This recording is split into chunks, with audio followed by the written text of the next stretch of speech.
All right, hi everybody, this is Mr. Sheldon, and today we're going to be going over applying the Pythagorean Theorem. All right, so for this first question, we're going to read it out loud. Bethany has a circular table. So I like to usually underline important things that I think are going to be important to the question, just to help me remember things a little bit easier. So Bethany has a circular tabletop that she needs to carry inside her house to paint. Her front door is a rectangle and has a width of 36 inches and a height of 80 inches. If the tabletop has a diameter of 86 inches, will it fit through the front door? So first off, what are some things that we know? What we know out of this entire problem is that a rectangle, I'm sorry in advance for my handwriting, I'm going to try and write as good as I can, has 90-degree angles. So I can use the Pythagorean theorem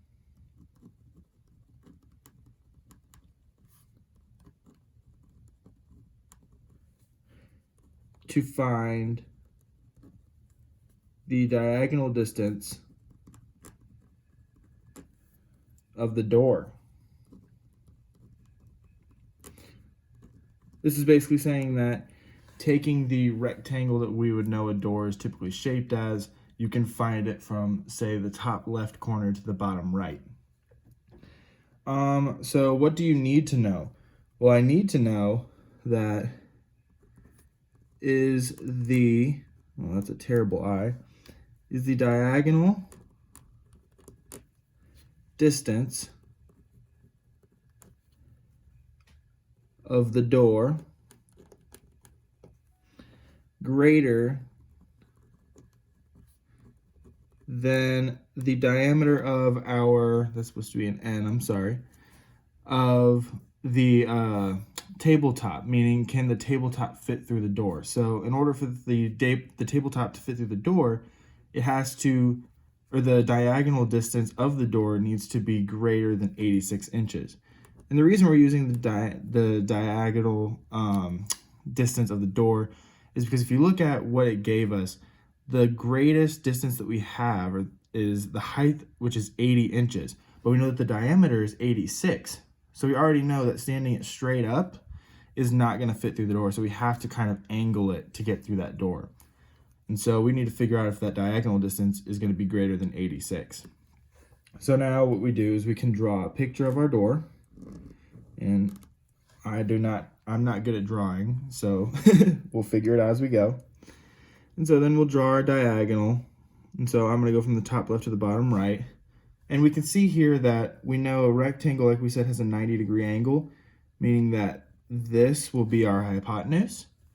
And so we were already given that the door has a width of 36 inches and a height of 86 inches. No, wait, sorry, 80 inches, I'm sorry. And so now what we need to do is we have the two legs of our right-angled triangle. And so we know that this is an A and this is our B, and we need to find what this C is. So plugging in our numbers for our Pythagorean theorem, we have A squared plus B squared equals C squared, right? We know what our A is. We made our A an 80, so we'll say 80 squared plus 36 squared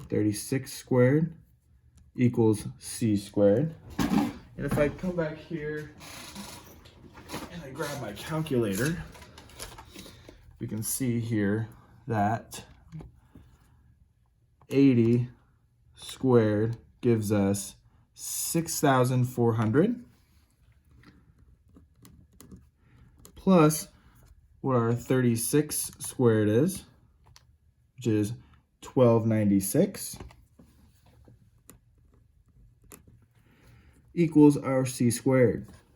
And so now what we can do is we can add these together. So if I take the first one, which was 6,400 plus 1296, that will give us 7,696.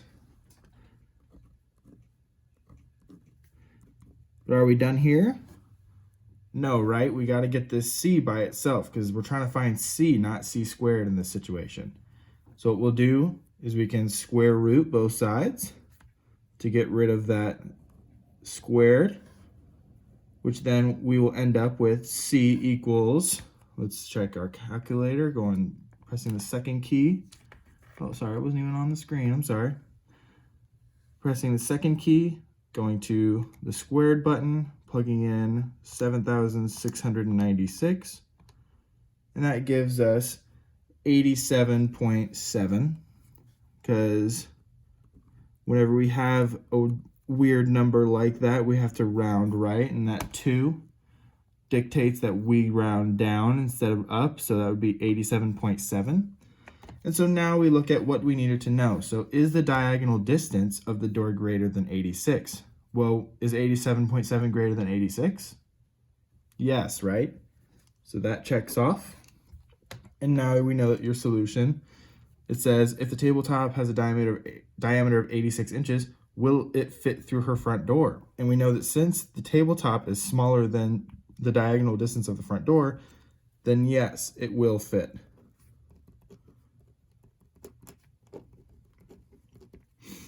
All right, so now we will flip over to the back side.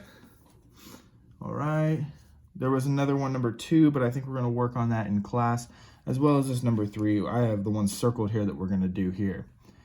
So now we'll work on number 4. So number 4 says, in the isosceles triangle below, the congruent sides each measure 13 meters. So for those who don't know or don't remember, an isosceles triangle is a triangle where only 2 of its sides are the same length, all right? So we can see here that these 2 sides will probably be the same length, whereas this one's a little shorter. So it says the congruent sides each measure 13 meters. So that means the sides that are the same, which are these 2 longer ones, each measure 13 meters, right? I'm using the M to represent meters. So it says that the base of the triangle is 10 meters. So this whole thing is 10 meters.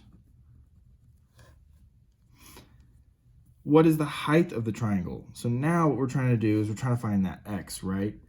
So looking at our triangle and what we know about the Pythagorean theorem, we have our right angle triangle right here. That's what that box is telling us. So our hypotenuse is that 13. So now we know that our C would be 13. So I can make a little note of that over here since I know it, right?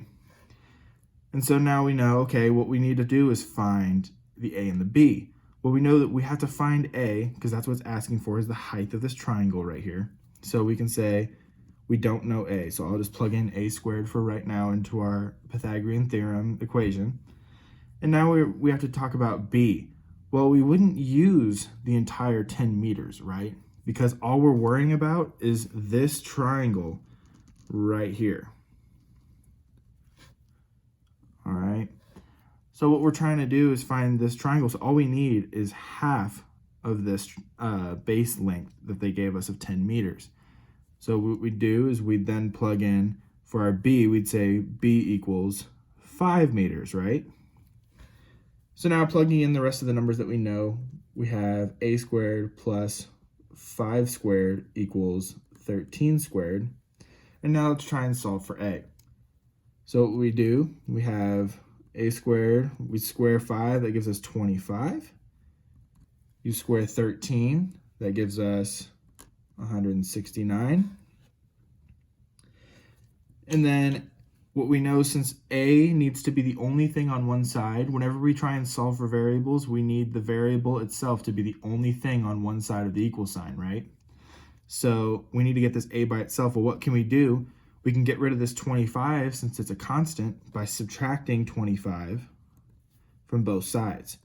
Remember that anytime you do something to one side of an equal sign, you have to do to the other side, whether that be adding, subtracting, multiplying, or dividing.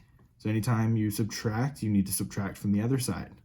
So that gets rid of this 25 here, leaving us with just A squared on this side. Well, what's 169 minus 25?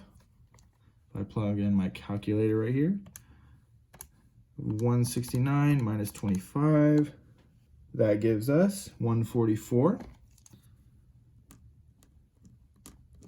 And now how do we get that a by itself? We square root both sides. And so by square rooting, that gets rid of that 2 here. So that just leaves us with a equals, and then what's the square root of 144? Let's see here, and that would be 12. So now we know that we found our a, which was the height. So we know that the height is 12 meters. And always remember that whenever it's asking for, in a word problem, always have the unit afterward. So if it's the entire word problem is in meters, make sure you have meters in your answer as well. Same thing with inches, yards, all of that. So going on to the next question. A square sandbox in Trisha's backyard has an area of 81 square feet. Find x, the diagonal length of the sandbox. So first off, we have a square sandbox, right? With an area of 81 square feet. So to find x, what we need to do, here's our x, which is the diagonal. We need to find these sides, right? Well, first off, what we know is we have a square, right? All of these angles are right angles. So what's on the opposite of the right angle? The hypotenuse. So we know that x is going to be our c. So we can make it c just to fit in our Pythagorean theorem. So then we have, what we need to do is we need to find our a and our b. Well, we know that the area is 81 square feet. And what we do, or what do we do whenever we have an area of something? What is the area of a square? It is length times width, or side times side, right? So since all sides of a square are the exact same length, you can take 81 and take the square root of it to get the side, because as I'll show you once I figure this out, if you have the square root of 81, that is 9. So that means that our side lengths are both going to be 9. Just to show you guys how that works, if I were to find the area now that I have the side lengths, you take 9 times 9, and that would give you 81. So that's the converse of that, or how do you work backwards.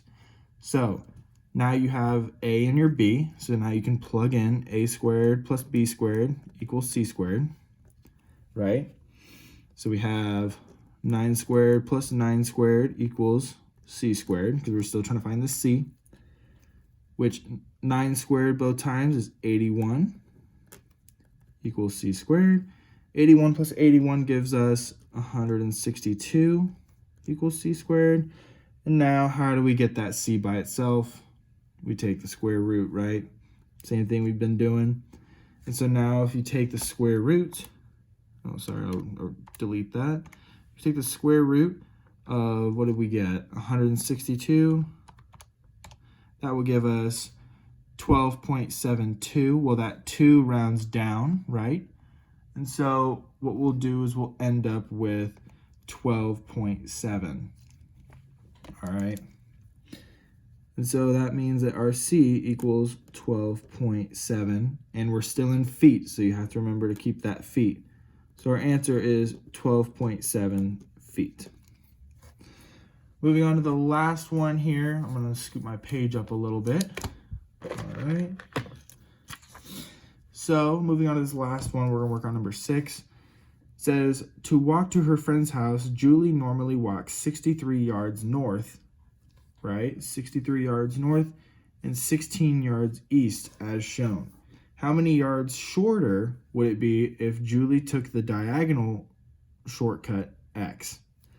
So what it's asking here is how many yards shorter is it to take this route rather than walk all the way up here and all the way across?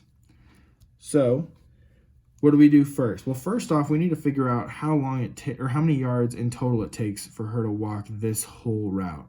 All right. So what we do is we can add 63 plus 16, giving us 79 yards. So what that says, that's how many yards it takes for her to walk from here, north, and then east to get to her house, all right? Now we're going to try and find this x, so how long or how many yards it takes for her to walk from here to here. So what we do now is you can look at this, and this is a right angle triangle, like we can see here.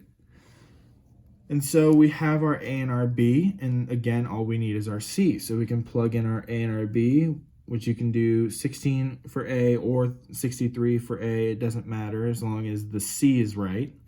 So I'm going to use the 16 as my A plus 63, which would be my B, equals C squared. So what is 16 squared? Well, it's a little bigger, so let's figure this out. 16 squared equals 256.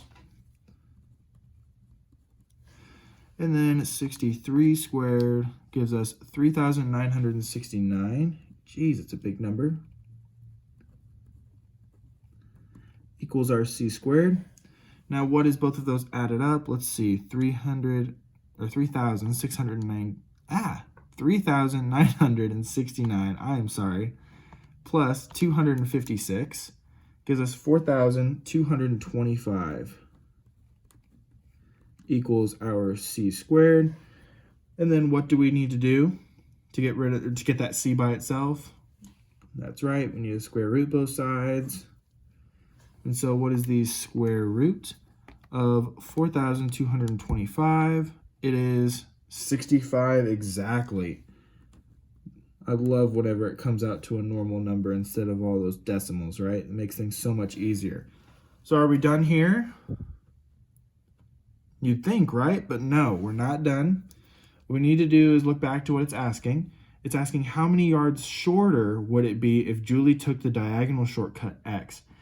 So it's asking how much shorter is it for her to walk from here to here instead of walking all the way up here and all the way over. So we know that this is 65, right? And what did we find for this entire route? We found it to be 79 yards. So all we have to do now is subtract 65 from 79, which would give us 14, meaning that it would take Julie 14 yards shorter to walk that diagonal route rather than walking all the way north and all the way east. All right, and we will work on more problems like this in class. I hope you guys have a good rest of your day, and thank you for watching.